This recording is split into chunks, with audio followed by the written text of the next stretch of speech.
Hello friends, ഞാനും എൻ്റെ അമ്മയും കൂടെ ഇതിപ്പോൾ എങ്ങോട്ടാണ് പോകണമെന്ന് വെച്ചാൽ എൻ്റെ അമ്മയുടെ അമ്മ വീട്ടിലോട്ടാണ് കേട്ടോ. അതും വെച്ചൂര് തന്നെയാണ്. എൻ്റെ അമ്മ വീടും വെച്ചൂരാണ്, എൻ്റെ അമ്മയുടെ അമ്മ വീടും വെച്ചൂര് തന്നെയാണ്. ഇവിടെ അടുത്തൊക്കെ തന്നെ അവരെ കല്യാണം കഴിച്ചേക്കണം. നമ്മളിപ്പോൾ പോണേ എന്തിനാന്ന് വെച്ചാൽ എൻ്റെ അമ്മാമ്മയുടെ, ഞാൻ അമ്മാമ്മയെന്ന് വിളിക്കുക, എൻ്റെ അമ്മയുടെ അമ്മാമ്മയുടെ ചേച്ചി അവിടെയാണ് ഉള്ളത്. അപ്പം കല്യാണം കഴിച്ചിട്ടില്ല, അപ്പോൾ പ്രായമൊക്കെ ആയി. അപ്പം അമ്മേനെ കാണണമെന്നൊക്കെ പറഞ്ഞപ്പോഴേക്കും നമ്മൾ പോകണം കേട്ടോ.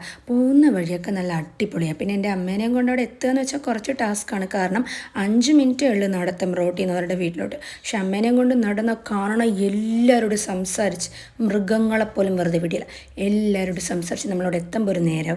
പിന്നെ അങ്ങോട്ടേക്കൊക്കെയുള്ള വഴിയൊക്കെ നല്ല രസമാണ്. പണ്ട് ഞങ്ങൾ കുളിച്ചുകൊണ്ടൊക്കെ ഇരുന്ന തോടാണ് കേട്ടോ, പക്ഷേ ഇപ്പം മോശമായി. പിന്നെ നമ്മളവരുടെ വീട്ടിലോട്ട് എത്തി. ഇതാണ് കമലാക്ഷി അമ്മ. ഒരു 90 വയസ്സിന് മേലൊക്കെ ഉണ്ട് കേട്ടോ കമലാക്ഷി അമ്മ.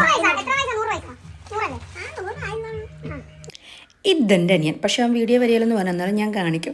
ഞാൻ കമലാക്ഷമ്മയായിട്ട് കുറേ നേരമൊക്കെ സംസാരിച്ച്, ഇത് പൊന്നനമ്മായി അമ്മാമ്മയുടെ നാത്തൂനാണ് കേട്ടോ. പിന്നെ അവരൊക്കെ ആയിട്ടിരുന്ന് സംസാരിച്ച് പിന്നെ നമ്മൾ തിരിച്ച് പോന്നു വൈകിട്ടായപ്പോഴേക്കും. പിന്നെ എൻ്റെ അനിയൻ കൊണ്ട് ഞങ്ങൾ ആ സ്റ്റോപ്പിലാക്കി. പിന്നെ അവിടെ ഞങ്ങൾ ബസ്സൊക്കെ പിടിച്ച് പോന്നു. പിന്നെ അങ്ങോട്ടേക്കുള്ള യാത്രയൊക്കെ അടിപൊളിയാണ്. ബണ്ടൊക്കെ കയറി വേണം പോകാനാണ്. അങ്ങനെ നമ്മൾ സൂര്യാസ്തമയമൊക്കെ കണ്ട് നല്ല രസമൊക്കെ ആയിട്ട് ഇങ്ങനെ വീട്ടിലോട്ട് തിരിച്ച് പോകുന്നു. ബസ്സിൽ സൈഡ് സീറ്റൊക്കെ കിട്ടി കേട്ടോ. പിന്നെ ഓട്ടോ പിടിച്ച് വീട്ടിലോട്ട് പോകുന്നു.